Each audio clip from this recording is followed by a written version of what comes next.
ഓരോ സ്വലാത്തുൽ ഫാത്തിഹ ചൊല്ലുമ്പോഴും അതിൽ ഊതണം. സ്വലാത്തുൽ ഫാത്തിഹ നിർബന്ധമാണ്.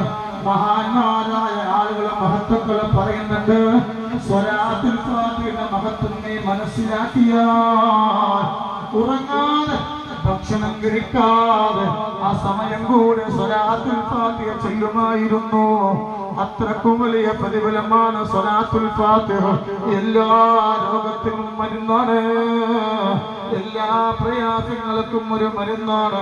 അതുകൊണ്ട് 10,000-കണക്കിന് ആളുകൾ ഒരുമിച്ചിരിക്കുന്ന സദസ്സിൽ വെച്ചിട്ട് നമ്മൾ സ്വലാത്തുൽ ഫാത്തിഹ ചൊല്ലുകയാണ്. തേരിൽ നമ്മൾ മുന്നിരിക്കുകയാണ്. അവസാനം നമ്മൾ സ്വലാത്തുൽ ഫാത്തിഹ ചൊല്ലിക്കഴിഞ്ഞാൽ രോഗങ്ങൾ മാറാം.